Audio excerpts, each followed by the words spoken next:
ready to go back to where it all began. Well, not quite the beginning, but, back to Hogwarts. Harry Potter and the Chamber of Secrets. Here we come. This one's got a permanent spot on my bookshelf, that's for sure. It really does feel like every other week someone's telling me it's their favorite. Right. And for good reason, too. It's like stepping right into a mystery movie, just with, way more magic. You've got a hidden chamber, petrified students, and don't even get me started on that monster everyone's whispering about. See, this is what I love about this book. It just grabs you from the very first page, even before Harry sets foot in Hogwarts. I mean, those warnings from Dobby. Chills every time. Oh, absolutely. Dobby's always been, Dobby, but there's this different kind of fear in his voice this time around. And the lengths he goes to trying to protect Harry, even hurting himself to avoid saying too much. Rowling, man, she knows how to set the stage for a good mystery. No kidding. And then there's Hogwarts. It's like the moment Harry arrives, there's this weight in the air. The constant rain, the whispers in the corridors about the Chamber of Secrets. It all just adds to this feeling that something's not right. It's that classic Rowling touch, taking something ordinary like a back-to-school setting and weaving in this undercurrent of dread. And then, just when you think things couldn't get any weirder, we meet Gilderoy Lockhart, the new Defense Against the Dark Arts teacher. Oh, Lockhart. He's like a walking, talking warning sign, all charm and no substance. Seriously. Everyone's falling for his supposed accomplishments, but Harry sees right through him, which honestly makes it even creepier. It's those gut feelings, right? And then, boom, students start getting petrified. And guess who becomes the prime suspect? Our boy Harry. All because he can speak Parseltongue. Which, let's be honest, is a brilliant move by Rowling. She takes the hero, the boy who lived, and makes us question him.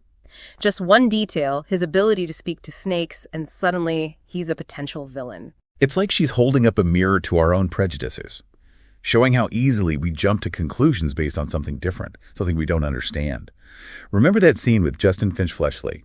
Overhears Harry talking Parseltongue and practically runs for the hills. It's a small moment, but it speaks volumes about how fear can warp our perceptions of others. And that's just the beginning. And that's where the real mystery kicks in, With Harry as a suspect, everyone's looking over their shoulder. Rowling does this amazing job of giving us not just one suspect, but a whole lineup.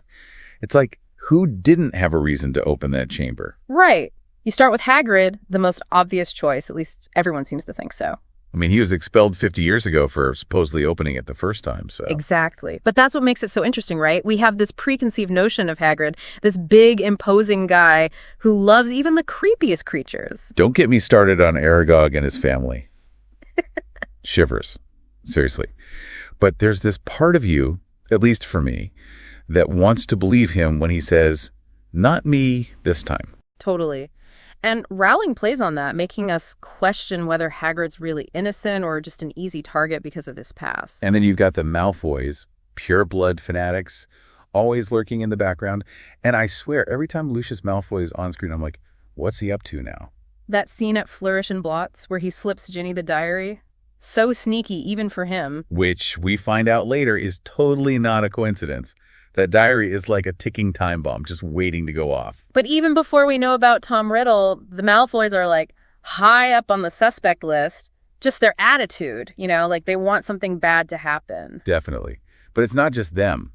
Remember those encounters Harry has with Moaning Myrtle? Oh, poor Myrtle. Talk about holding onto a grudge, even in death. But she gives us some crucial info. Right. She was the only one who actually saw the monster 50 years ago. And she's the first to mention hearing Parseltongue. All these little pieces that start to fit together. It's classic mystery writing. Dropping hints along the way, making you think you've got it all figured out, and then, bam, Rowling throws a curveball. And the further into the story we get, the more Harry, Ron, and Hermione are like, rules. What rules?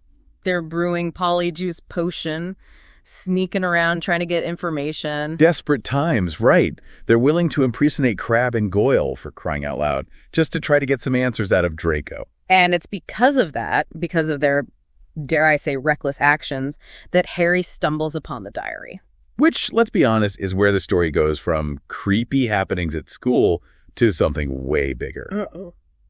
This isn't just a diary. It's linked to the past, to Tom Riddle himself. Right. The idea that Harry can actually get pulled into those memories, experience Hogwarts in a whole new way, it's genius. It adds a whole other layer to the mystery, but it's also doing something much deeper, don't you think? We're seeing the roots of prejudice, the echoes of Slytherin's ideology. Exactly. It's not just about some ancient chamber. It's about how those beliefs, those ideas about blood purity have carried through generations. And it's still relevant today, right? Mm-hmm. This whole idea that some people are better than others based on where they come from, who their parents are. It's scary how easily those ideas can take hold. Exactly. And that's what makes the Chamber of Secrets so terrifying. It's not just a monster. It's a symbol of that hate. And the fact that it's guarded by a basilisk, a creature that can literally kill you with a look.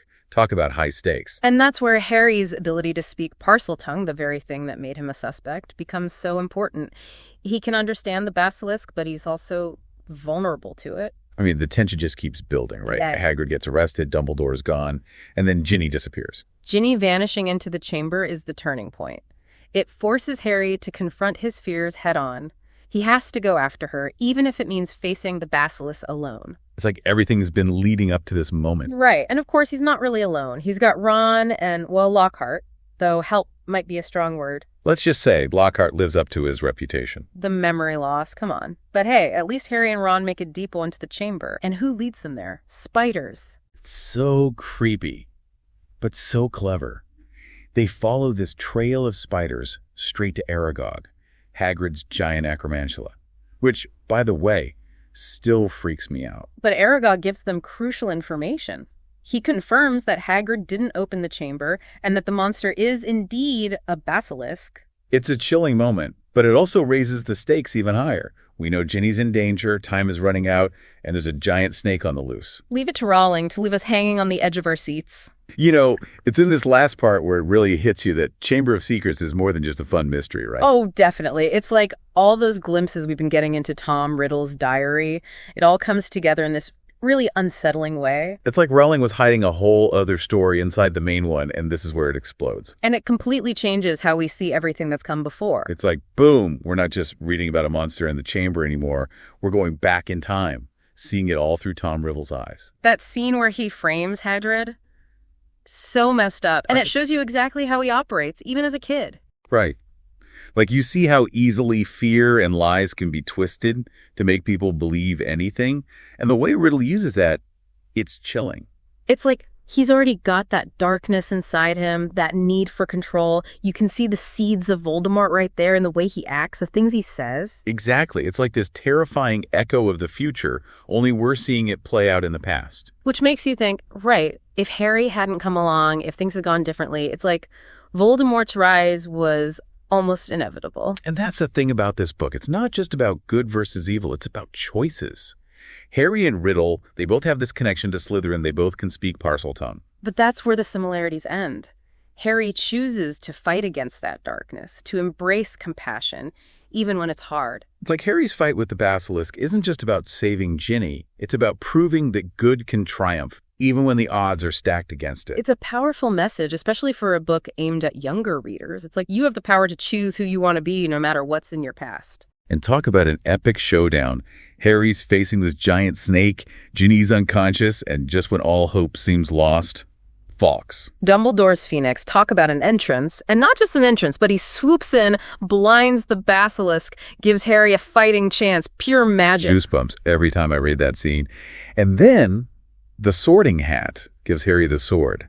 It's like the universe itself is on his side, giving him the tools he needs to defeat the darkness. It's a powerful reminder that even when we feel alone, there are forces fighting for us, guiding us. Sometimes we just need to be brave enough to accept their help. And Harry, he's nothing if not brave.